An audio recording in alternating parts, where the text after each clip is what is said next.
අපි අද කතා කරමු පැරඩි චෙකර් එක සහ පැරඩි ජෙනරේටර් එකක් කියන්නේ මොකක්ද කියලා. මේ පැරඩි චෙකර්ස් ඇන්ඩ් ජෙනරේටර්ස් පාවිච්චි කරන්නේ ඩිවයිසස් අතර ඩේටා ට්‍රාන්ස්මිෂන් එකේදී ඒ ඩේටා වල තියෙන එරර්ස් අඳුරගන්න. මේවා කම්බිනේෂනල් සර්කිට්ස් වල පාවිච්චි වෙනවා. පැරිටි චෙකර් සහ පැරිටි ජෙනරේටර්ස් කතා කරන්න කලින් අපි බලන්න ඕනේ මේ පැරිටි කියන වර්ඩ් එක. පැරිටි එකක් කියන්නේ මොකද්ද? පැරිටි එකක් කියලා කියන්නේ යම්කිසි ඩේටා එකක අපි මැෂින්ස් අතර ඩේටා ට්‍රාන්ස්මිට් කරන්නේ 10 වලින්නේ. එතකොට මේ පැරිටි එකක් කියලා කියන්නේ ඒ ඩේටා එකේ තියෙන number of ones. ඒ කියන්නේ උදාහරණයක් විදිහට මේ A කියන එක සැලකුවොත් A කියන එකේ ඩේටා එක තියෙන්නේ 01010110. එතකොට මේකේ number of ones තියෙනවා 4ක්. B එකේ 100101010. මෙතන number of ones තියෙනවා 3ක්. ඊවන් සහ ඔඩ් කියන්නේ මොකද්ද කියලා දන්නවනේ. ඊවන් කියලා කියන්නේ ඉරට්ටේ, ඔඩ් කියන්නේ ඔත්තේනේ. එතකොට අපිට මේ පැරිටි එක ඊවන් පැරිටි සහ ඔඩ් පැරිටි කියන එක මතක තියාගන්න ලේසි. number of ones ඊවන් නම් ඒක ඊවන් පැරිටි එකක්. number of ones ඔඩ් නම් ඒක ඔඩ් පැරිටි එකක්. මේ number of ones ගාන මතක තියාගෙන යන්න. මොකද ඒක අපිට ඉස්සරහට මේ පාඩම කරගෙන යද්දී ගොඩක් උදව් වෙනවා. ඊට පස්සේ අපි දැන් ඊවන් පැරිටි කියන්නේ මොකද්ද කියලා දන්නවා. ඔඩ් පැරිටි කියන්නේ මොකද්ද කියලා දන්නවා. දැන් අපේ මේ පැරිටි චෙකර් එකක් සහ ජෙනරේටර් එකක් ඕන වෙන්නේ අපි ඩේටා ට්‍රාන්ස්මිෂන් එකක් සිද්ධ වෙද්දී මේ දැන් අපි ට්‍රාන්ස්මිට් කරන්න ඕන A කියන එක්සැම්පල් එක ගත්තොත් 01010110. සමහර වෙලාවට අපි මේ ට්‍රාන්ස්මිට් කරන ඩේටා එක රිසීව් එන්ඩ් එකේදී සමහර වෙලාවට මේ 0 එකක් 1 වෙලා තියෙන්න පුළුවන්. එහෙම නැත්නම් 1 එකක් 0 වෙලා තියෙන්න පුළුවන්.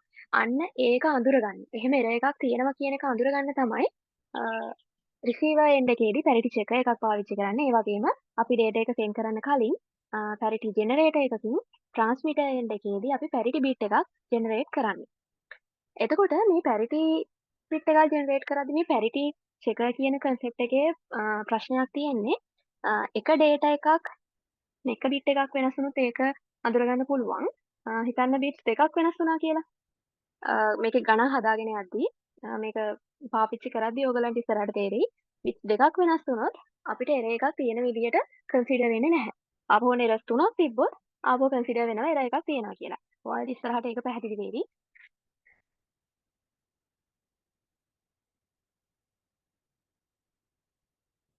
පැරිටි බිට් එකක් කියලා කියන්නේ අදාළ ඩේටා එකේ තියෙන පැරිටි එකක් කියලා කියන්නේ අදාළ ඩේටා එකේ තියෙන number of ones ගාන. ඊට පස්සේ අපි පැරිටි බිට් එකකින් කරන්නේ මේ ඩේටා එකට බිට් එකක් ඇඩ් කරනවා ට්‍රාන්ස්ෆර් කරන්න කලින්. ඒ කියන්නේ ට්‍රාන්ස්මිටර් සයිඩ් එකේදී බිට් එකක් ඇඩ් කරනවා. එතකොට පැරිටි චෙකින් එකේදී වෙන්නේ ඒ අපි ලබා ගන්න ඩේටා එක චෙක් කරලා බලනවා අපි පාවිච්චි කරන කන්සෙප්ට් එකට අනුව මේකේ එරර් එකක් තියෙනවද නැද්ද කියලා. එතකොට දැන් පැරිටි බිට් එකක් ගත්තම මේක කන්සෙප්ට් දෙකකට පැරිටි බිට් එක ජෙනරේට් කරනවා. පළවෙනි කන්සෙප්ට් එක තමයි ඊවන් පැරිටි කන්සෙප්ට් එක. දෙවෙනි කන්සෙප්ට් එක තමයි ඔඩ් පැරිටි කන්සෙප්ට් එක. අපි එරර් එකක් ඩික්ලෙයාර් කරද්දී මුලින්ම දැනගන්න ඕන මේක ඊවන් කන්සෙප්ට් එකෙන්ද ඔඩ් කන්සෙප්ට් එකෙන්ද යන්නේ කියලා.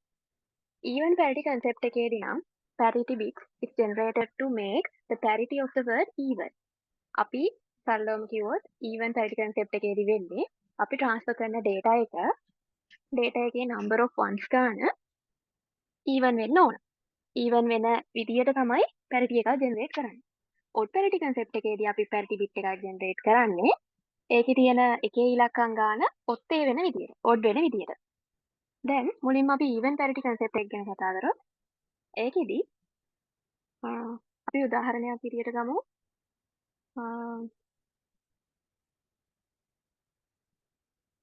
මෙතන උදාහරණයක් තියෙනවනේ. මෙතන කෝඩ් එකක් දීලා තියෙනවා 1010110 කියලා.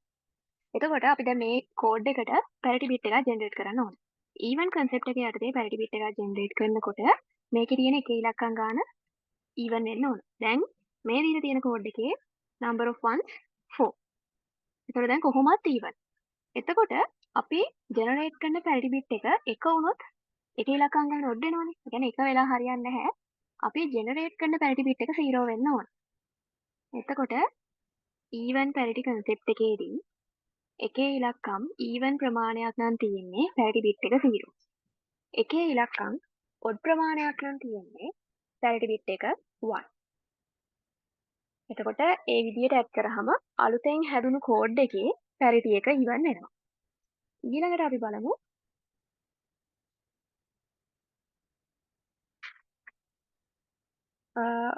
ඔඩ් කන්සෙප්ට් එක. ඔඩ් කන්සෙප්ට් එකේදී වෙන්නේ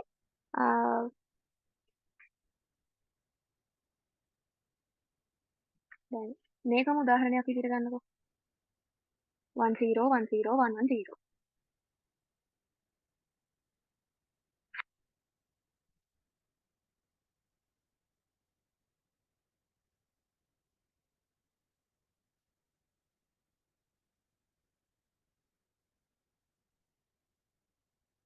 මේ කන්සෙප්ට් එකේදී පැරිටි බිට් එකක් ජෙනරේට් කරාට පස්සේ මේ අලුතෙන් ජෙනරේට් වෙන කෝඩ් එකේ එකේ ඉලක්කම් ගාන ඔඩ් වෙන්න ඕන.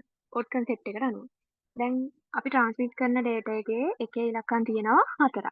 එතකොට ඊවන් නේ. ඊවන් නම් අපි අලුතෙන් ජෙනරේට් කරන බිට් එක 1 වෙන්න ඕන. 1. උදාහරණයක් විදිහට හිතන්න 1 0 1 1 0 0 0 තිබ්බ කියලා. දැන් මෙතන එකේ ඉලක්කම් තියෙන්නේ 3යි. ඔඩ් කන්සෙප්ට් එකේදී කොහොමත් එකේ ඉලක්කම් ඔත්තේ ප්‍රමාණයම තියෙනවනේ. එතකොට ජෙනරේට් කරන පැරිටි බිට් එක වෙන්න ඕන 0. මේ වගේ අවස්ථාවක නම් ජෙනරේට් කරන පැරිටි බිට් එක 1. ඔත්තේ ගානම තිබ්බොත් පැරිටි බිට් එක 0.